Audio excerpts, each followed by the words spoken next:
That's just a regular draw from Appendix. And I'm going to do a draw and reload. Hopefully you never have to do that, but you should be ready to be able to do that, just in case.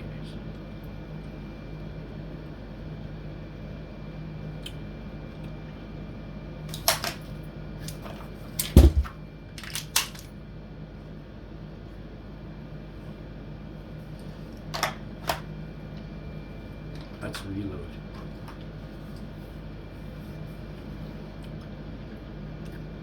Basically, you know, it simulates you spent your whole magazine and you need more bullets, so you got to go to another magazine and you got to get proficient at it. That's a reload.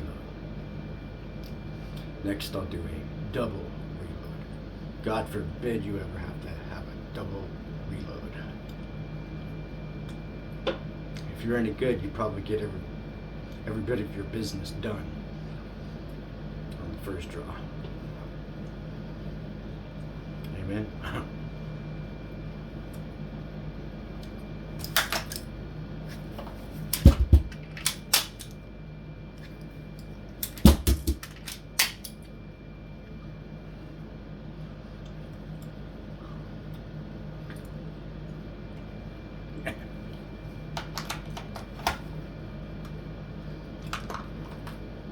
So that's a double reload. But everybody knows my holster. Well, maybe not everybody. So my gun has, here, I'll take it out. Of course, the gun has a magazine. But with these Tier 1 concealed holsters, you can get a sidecar. So you can have a second magazine. And I also have wedges on this one. See, the wedges are in different places on this holster because it's a different style holster and it just needed wedges in different spots. I have another video about wedges and holsters, but this is Tier 1 concealed. I love this stuff. They got great products. Put that back.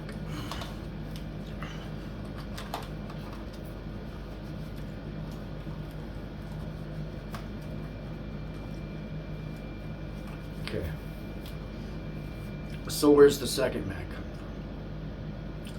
from? Well, that comes from my pocket. People are like, how do you get it out so quick and easy and, you know, proficiently? I have a Neo mag. It's this little magnet right here. It holds the magazine in place. It looks like a pocket knife clip from the outside, but from the inside, it's a device that wraps around your magazine and has a very strong magnet that holds your magazine in place.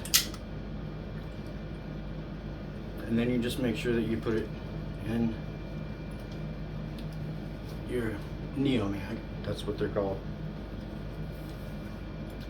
facing in the proper position. So when you come out and you go to put that in your gun, it's facing the right direction, because you don't want to get jammed up in the heat of a moment. That wouldn't be good. So yeah, you just make sure that you put that in your pocket, place it on the mag, give yourself a little room to where you can slip it in and out of your pocket real easy, and that gives you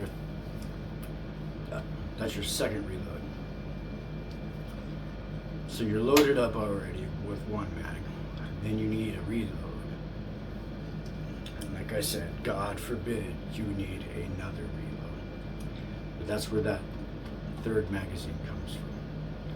It's situated and held in place by a Neo mag, which is another company I like. They do pretty good.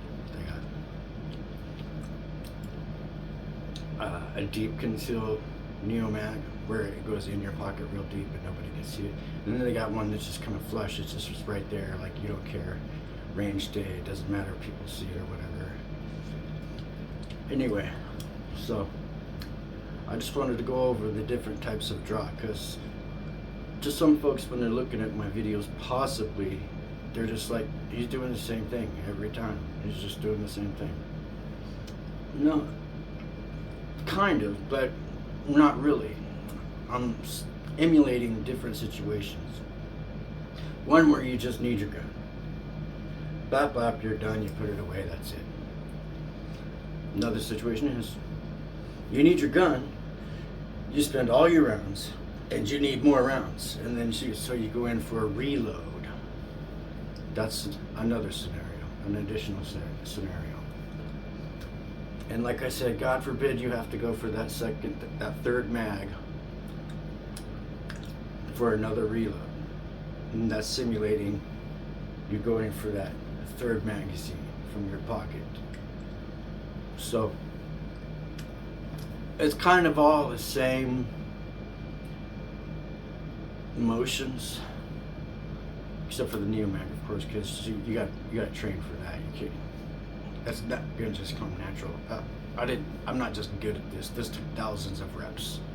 You know, you have to spend time. So, just so the regular folks who are just getting into gunplay, because I know when you're looking at my videos, it all kind of probably just blends in together and you don't really see what's going on. But there's, like I said, a regular draw, a reload, a double reload, and a third reload. So that's what I was doing today, just making a video so you guys can kind of decipher what I'm doing, because it does seem kind of bland and a lot of the same movements, but that's where your proficiency comes from. Task mastery.